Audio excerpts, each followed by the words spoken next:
Hello friends, ഇതെന്താണെന്ന് മനസ്സിലായില്ലേ? എല്ലാവരുടെയും ഫേവറേറ്റ് അവിയൽ. അപ്പോൾ ഇത് ഇഷ്ടപ്പെടുന്ന ഒരുപാട് ആൾക്കാരുണ്ട്. ഞാൻ കണ്ടിട്ടുണ്ട് എല്ലാവരും കുറച്ച് അവിയൽ തരുമെന്ന് സദ്യയിൽ എപ്പോഴും ചോദിക്കുന്നത്. കാരണം ഇതിനൊരു പ്രത്യേക ടേസ്റ്റ് ആട്ടോ. അപ്പോൾ എൻ്റെ അവിയൽ ഇതാ കണ്ടോളൂ, കഷ്ണങ്ങളൊന്നും ഉടയാതെ നല്ല പോലെ കിട്ടിയിട്ടുണ്ടേ. അപ്പോൾ ഇതേ ഞാൻ കുക്കറിൽ ഉണ്ടാക്കിയതാട്ടോ. എല്ലാവർക്കും കുക്കറിൽ ഉണ്ടാക്കാൻ പേടിയാണ് അവിയൽ. ഞാൻ കുക്കറിൽ വെച്ചതാണ്. ഒരു കഷ്ണം പോലും ഉടഞ്ഞിട്ടില്ല, മുരിങ്ങക്കായ പോലും ഉടഞ്ഞിട്ടില്ല കേട്ടോ. അപ്പൊ നമുക്ക് നോക്കാം ഇത് എങ്ങനെയാ ഉണ്ടാക്കുകയെന്ന്. അപ്പൊ അതിനു മുന്നേ എല്ലാവരും എൻ്റെ ചാനലൊന്ന് സബ്സ്ക്രൈബ് ചെയ്യണേ. അപ്പോൾ അതിന് വേണ്ട പച്ചക്കറികൾ മുരിങ്ങക്കായ, ബീൻസ് നടു കീറിയിട്ടെടുത്താണ്. കൈപ്പയ്ക്ക ആവശ്യത്തിന് എടുത്തിട്ടുള്ളൂ, കാരണം നമ്മുടെ അവിയൽ ഒരുപാട് കഴിച്ചു പോകും. അപ്പൊ അതിന് വേണ്ട കായ നേന്ത്രക്കായാണിത്. പിന്നെ നമുക്ക് ക്യാരറ്റ്, ചേന മുറിച്ചെടുത്തിട്ടുണ്ട്, ക്യാരറ്റ് ഉണ്ട്, പിന്നെ നമുക്ക് വെള്ളരിക്ക അതുണ്ട്, കുമ്പളങ്ങി നമുക്കിടാം. അപ്പം ഇത്രയാണ് എൻ്റെ കഷ്ണങ്ങൾ. അപ്പം ഇത് ഞാനിനി എന്താ ചെയ്യുന്നതെന്ന് വെച്ചാൽ, 1 ടേബിൾ സ്പൂൺ തൈര്, നല്ല കട്ട തൈര് കേട്ടോ, പുളി കുറച്ച് കുറവാണ് തൈരിന്. ആ തൈരും മഞ്ഞപ്പൊടിയും കൂടെ ഇട്ടിട്ട് നല്ലപോലെ പുരട്ടാൻ പോവുകയാണ്. അപ്പോൾ ഇതിലേക്ക് ഞാനൊരു 1 ടീസ്പൂൺ മഞ്ഞപ്പൊടി ആഡ് ചെയ്തിട്ടുണ്ട് കേട്ടോ. അപ്പോൾ ചിലരൊക്കെ ഇതിലേക്ക് മുളക് പൊടി ആഡ് ചെയ്യും. അപ്പോൾ ഞാൻ പച്ചമുളക് നാളികേരത്തിൽ അരയ്ക്കുന്നുണ്ട്. ആ സ്പൈസി തന്നെ ഞങ്ങൾക്ക് മതി എന്നുള്ളതുകൊണ്ട് ഞാൻ ഇതിലേക്ക് മുളക് പൊടി ഇപ്പോൾ ആഡ് ചെയ്യുന്നില്ല കേട്ടോ. അപ്പോൾ ഇതിൽ നമുക്ക് 1 ടീസ്പൂൺ മഞ്ഞൾപ്പൊടി നമുക്ക് ഇട്ട് കൊടുക്കാം. എന്നിട്ട് ഇത് നമുക്ക് കൈ വെച്ച് നല്ല പോലെ ഒന്ന് മിക്സ് ചെയ്തെടുക്കാം കേട്ടോ. ആ തൈരൊക്കെ എല്ലാ കഷ്ണത്തിലും പിടിക്കണം. അപ്പോൾ ഈ തൈര് ഇട്ട കാരണം നമ്മുടെ കഷ്ണം കുക്കറിലിട്ടാലും ഉടഞ്ഞു പോവില്ല കേട്ടോ. അത് വിചാരിച്ച് നമ്മൾ കുറേ നേരം വെക്കരുത്. ഞാൻ എപ്പോഴും പറയുന്ന പോലെ 1 വിസിലടിച്ചിട്ട് അപ്പം തന്നെ നമുക്കത് തണുപ്പിച്ചെടുക്കണം. അപ്പോൾ ഇത് നമുക്ക് മിക്സ് ചെയ്തെടുക്കാം കേട്ടോ.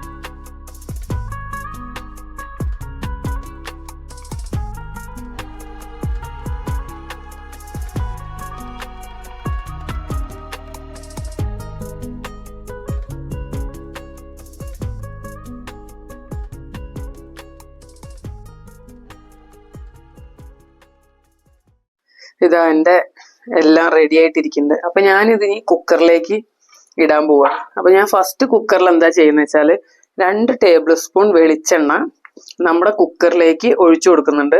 എന്നിട്ട് കുക്കറിൻ്റെ എല്ലാ ഭാഗത്തും അത് എത്തിച്ചു കൊടുക്കുന്നുണ്ട് കേട്ടോ. അതായത് കുക്കറിലേക്ക് എണ്ണ ഒഴിച്ചിട്ട് നമുക്കിങ്ങനെ ചുറ്റിച്ചെടുക്കാം. അപ്പോൾ ഞാൻ 2 ടേബിൾ സ്പൂൺ എണ്ണ ഒഴിച്ചിട്ടുണ്ട്. ഇത് ഞാൻ കുക്കറിൻ്റെ എല്ലാ ഭാഗത്തേക്കും എത്തിച്ചു കൊടുക്കുന്നുണ്ട്. അതിന് ശേഷം നമുക്ക് ഈ പുരട്ടി വെച്ച കഷ്ണങ്ങളില്ലേ, നമ്മൾ മിക്സ് ചെയ്ത് വെച്ച കഷ്ണങ്ങളെല്ലാം കൂടെ ഇതിലേക്ക് ഇട്ട് കൊടുക്കുകയാണ്. എന്നിട്ട് നമുക്കിത് 1 വിസിലടിക്കാൻ വേണ്ടിയിട്ട് വെയിറ്റ് ചെയ്യാം. അപ്പോൾ ഫുൾ ഫ്ലെയിമിൽ തന്നെയാണ് ഞാൻ വെക്കുന്നത്, ലോ ഫ്ലെയിമിലല്ല. വെള്ളം വേണമെങ്കിൽ നമുക്കൊരു 1 ടേബിൾ സ്പൂൺ വെള്ളം ഒഴിച്ചു കൊടുക്കാം.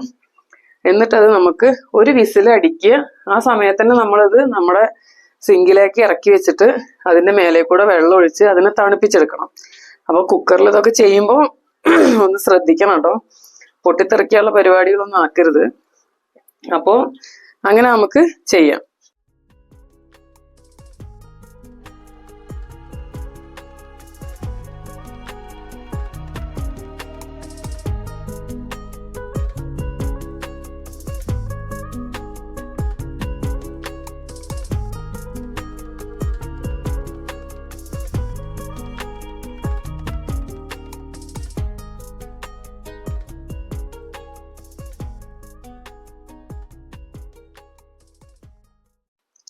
അപ്പോൾ കുക്കർ ഞാൻ വെക്കാൻ പോവാണേ.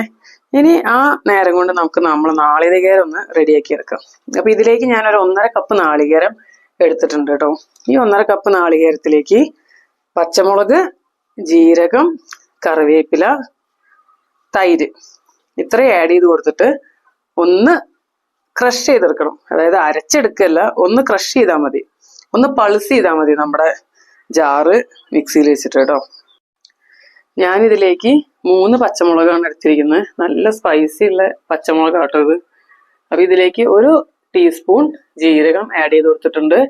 2 തണ്ട് കറിവേപ്പില ആഡ് ചെയ്ത് കൊടുത്തിട്ടുണ്ട്. ഇതൊന്ന് ആദ്യം നമുക്ക് ക്രഷ് ചെയ്തെടുക്കാം. അതിനുശേഷം നമുക്ക് തൈര് ആഡ് ചെയ്തിട്ട് ക്രഷ് ചെയ്യാം. ഇനി നമ്മൾ ഓൾറെഡി തൈര് നമ്മുടെ കഷ്ണങ്ങളിൽ ആഡ് ചെയ്തിട്ടുണ്ട്. അപ്പൊ അതിനനുസരിച്ച് വേണം നമ്മൾ ഇവിടെ തൈര് ആഡ് ചെയ്യാൻ കേട്ടോ.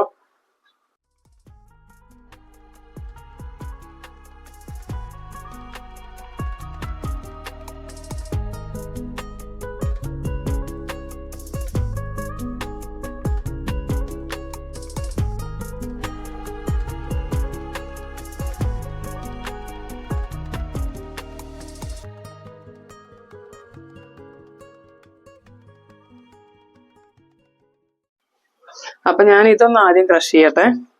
എന്നിട്ട് ഇതിലേക്ക് ഞാൻ 1 ടേബിൾ സ്പൂൺ തൈരും കൂടെ ആഡ് ചെയ്ത് കൊടുക്കുന്നുണ്ട്. എന്നിട്ട് ഇതും കൂടെ ഒന്ന് ക്രഷ് ചെയ്തെടുക്കുകയാണ്. അതിനുശേഷം നമുക്ക് നമ്മുടെ കുക്കർ ഒന്ന് തുറന്നു നോക്കാം. അതാ എൻ്റെ കഷ്ണങ്ങളൊന്നും ആയിട്ടില്ലേ. ഇതിനി ഒരുപാട് കുത്തി ഇളക്കാൻ പാടില്ല. കാരണം ചൂടിൽ നിൽക്കുകയായതുകൊണ്ട് കഷ്ണങ്ങളൊക്കെ പെട്ടെന്ന് ഉടഞ്ഞു പോകും. അപ്പോൾ ഇത് റെഡി ആയിട്ടുണ്ട്. ഇനി നമുക്കൊരു പാൻ വെച്ചിട്ട് അതിലേക്ക് നമ്മളെ നാളികേരം ആഡ് ചെയ്ത് കൊടുക്കുക. എന്നിട്ട് ഈ നാളികേരത്തിന്റെ പച്ചമണം ഒന്ന് നമുക്ക് മാറ്റിയെടുക്കാം. അപ്പോൾ ഇതിലേക്ക് ഞാൻ ആഡ് ചെയ്യുന്ന വേറൊരു കാര്യം എന്താണെന്ന് വെച്ചാൽ, നമ്മുടെ കുക്കറിൽ ഇപ്പോൾ കഷ്ണങ്ങൾ വെന്ത വെള്ളം കുക്കറിന്റെ അടിയിലുണ്ടാവും. ഒരുപാടൊന്നും ഉണ്ടാവില്ല, കുറച്ചുണ്ടാവും. അപ്പൊ ആ വെള്ളം കൂടെ ഞാൻ ഈ നാളികേരത്തിലേക്ക് ആഡ് ചെയ്ത് കൊടുക്കുകയാണ്. അതൊന്ന് നമുക്ക് വറ്റിച്ചെടുക്കണം. അപ്പോൾ അതാണ് ഞാൻ ചെയ്യുന്ന ഒരു കാര്യം. അപ്പോൾ നാളികേരത്തിലേക്ക് കുക്കറിൽ ഉണ്ടായിരുന്ന വെള്ളമാട്ടോ ഒഴിച്ചു കൊടുക്കുന്നത്. അത് ഒഴിച്ചു കൊടുത്തിട്ട് ഇനി ഇത് നാളികേരം ഒന്ന് ഡ്രൈ ആക്കി എടുക്കാം. എന്നിട്ട് നമുക്ക് നമ്മുടെ കഷ്ണങ്ങളൊക്കെ ഇതിലേക്ക് ഇട്ട് കൊടുക്കാം കേട്ടോ. ഇതിലേക്ക് ഞാൻ ഒരു 1/2 ടീസ്പൂൺ മഞ്ഞൾപ്പൊടി ആഡ് ചെയ്ത് കൊടുക്കുന്നുണ്ട്. അതായത് നമ്മുടെ അവിയലിനൊരു മഞ്ഞ കളർ കിട്ടാൻ വേണ്ടിയിട്ടാണ് വീണ്ടും മഞ്ഞൾപ്പൊടി ആഡ് ചെയ്യുന്നത്. അപ്പൊ മുന്നേ നമ്മൾ ഒരുപാട് ആഡ് ചെയ്തിട്ടുണ്ടെങ്കിൽ ഇവിടെ നമ്മൾ ആഡ് ചെയ്യണം. നമ്മൾ കഷ്ണം ഇടുമ്പോൾ അതിലേക്ക് ആ കളർ അങ്ങ് പിടിച്ചോളും. പക്ഷെ ഇല്ലാന്നുണ്ടെങ്കിൽ ഇതിലേക്ക് കുറച്ച് ആഡ് ചെയ്ത് കൊടുക്കുക. അപ്പോൾ ഒരുപാട് ആയി കഴിഞ്ഞാൽ മഞ്ഞൾപ്പൊടിന്റെ ആ ഒരു ടേസ്റ്റ് വരുവേ. അപ്പൊ അത് മഞ്ഞൾപ്പൊടി ആഡ് ചെയ്യുമ്പോൾ നമ്മൾ ശ്രദ്ധിക്കണം കേട്ടോ. അപ്പൊ ഇനിയിപ്പോ ഈ നാളികേരത്തിന്റെ പച്ചമണവും മഞ്ഞൾപ്പൊടിന്റെ പച്ചമണവും അതുപോലെ ഇതൊന്ന് ഡ്രൈ ആവുക വേണം. അപ്പൊ അതിനു വേണ്ടി നമുക്കിത് നല്ലപോലെ ചൂടാക്കിയെടുക്കാം.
അപ്പൊ നാളികേരത്തിന്റെ പച്ചമണമൊക്കെ മാറിയിട്ടുണ്ട് കേട്ടോ.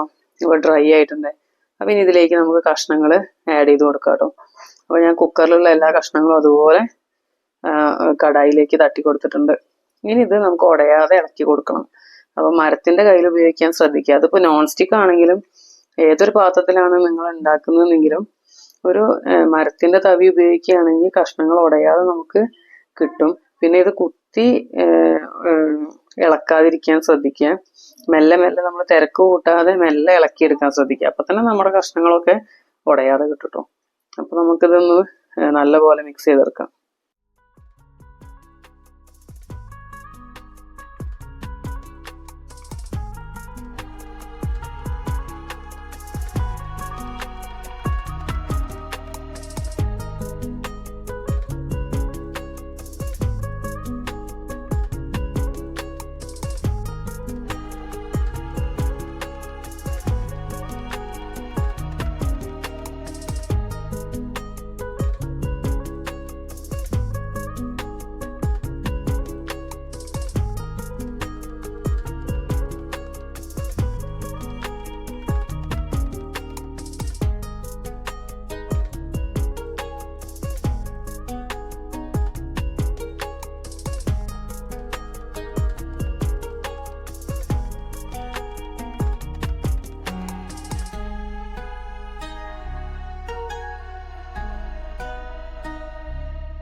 അപ്പോൾ എൻ്റെ അവിയലിലുള്ള വെള്ളമൊക്കെ ഓൾമോസ്റ്റ് വറ്റി വന്നിട്ടുണ്ട് കേട്ടോ.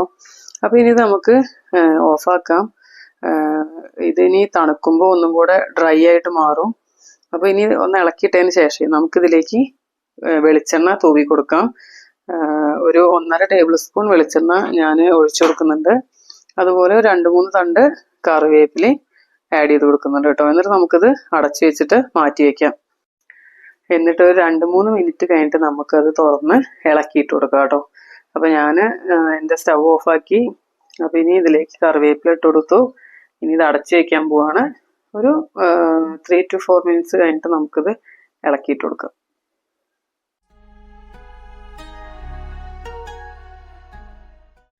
അപ്പോൾ നമുക്ക് നമ്മുടെ അവിയൽ എന്തായി നോക്കാം. ഇപ്പോൾ കണ്ടില്ലേ, ഒക്കെ ഡ്രൈ ആയിട്ടുണ്ട്. നാളികേരമൊക്കെ കഷ്ണങ്ങളിലേക്കൊക്കെ പിടിച്ചിട്ടുണ്ട്. അപ്പോൾ നമുക്ക് ഇനി നല്ലപോലെ ഇളക്കിയിട്ട് കൊടുക്കാം. അപ്പോൾ എല്ലാവരും എൻ്റെ ചാനൽ സബ്സ്ക്രൈബ് ചെയ്യാൻ മറക്കരുത്. Okay, thank you.